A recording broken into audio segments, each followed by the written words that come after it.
friends, and welcome back to my channel. I am going to be talking about diffusing for a couple minutes today. I want to give you guys some tips that I have learned still during transition to help my transition hair look way better when I diffuse versus when I don't diffuse. So let's just hop right into it. The first tip that I'm going to give you is to use some gel.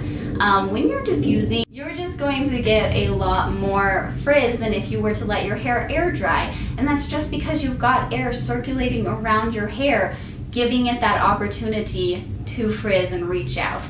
So the best thing to do to combat that is to use a gel beforehand. Gels just coat the hair shaft and keep everything in place. The two best gels that I have found so far for like a mid-grade strength would be the Diva Curl Ultra Defining Gel and the Curls Blueberry Bliss Curl Control Jelly. That was a lot harder to say than I thought it would be. Tip number 2 is to turn off your diffuser in between each time you put it on your head.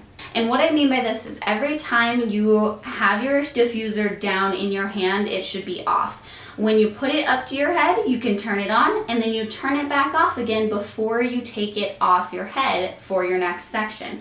This just basically keeps the wind from blowing at a weird angle on your hair and causing some more frizz in between each section that you're taking your arm up and down. And if you follow any of these tips, let it be that one. So tip number 3 is to start diffusing your hair upside down.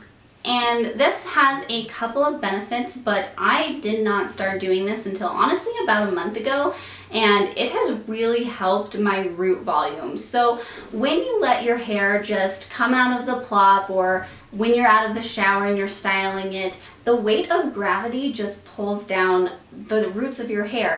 So when we're diffusing, it's really helpful to start by flipping your head upside down and doing 2 or 3 sections right up next to your roots before flipping your hair back over and doing the rest of your head. It's going to make your hair more voluminous, add more root volume, and also just give you tighter curls next to the root because they're not being pulled and stretched out by the weight of the rest of your hair.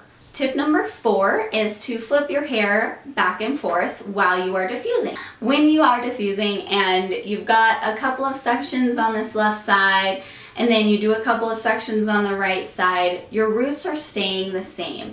So this is another root tip. You just flip your hair over to another side, do a few more sections over there, and then flip it back. I do this maybe 3 times during the whole diffusing process, so you don't need to go overboard, but it will just help give your roots some more movement so that it lays naturally and doesn't form up in a stretched out, strange position, if that makes sense. Tip number 5 is consider adding more gel. This is a little bit of a more advanced tip. If you've never diffused before, I wouldn't try this on your very first attempt diffusing, but after you've done it a few times, this is something that I recommend trying just to see if it's something your hair reacts well to. My hair loves Master's technique. This is when you flip your head over when you're about 50% dry, you take some more gel and rub it in between your hands and then coat it over each hair shaft. Notice how I am not scrunching my hair again or raking through my hair with the gel. I'm just gently praying hands over the edges of my hair. Honestly, diffusing just tends to separate big clumps. It's kind of inevitable. But this method will keep your hair together more, and it can help avoid that stringy, windblown look that some people experience during transition hair when diffusing. Tip number 6, wow, is to stop diffusing at about 80%. I have done this many times to see if this is true, and at least for my hair it is. So my hair really likes to stop diffusing at about 80%. I've tried stopping at 50%, I've tried stopping at 100%. My hair really benefits from stopping at about 80% dry. And I believe this is because my hair likes to set in the position that I've spent all this time molding it to. So when I'm styling, when I'm adding gel, when I'm diffusing, I'm all just kind of trying to get the curl to look how I want it to. And then if I let it set like that without touching it, while it's still drying for that very end of the drying process, kind of helps it to like solidify, which is a weird thing to say for your hair, but it's true. And then after that, this is my final tip, bonus tip. You've used gel in your hair. Don't forget that gel needs to be scrunched out afterwards.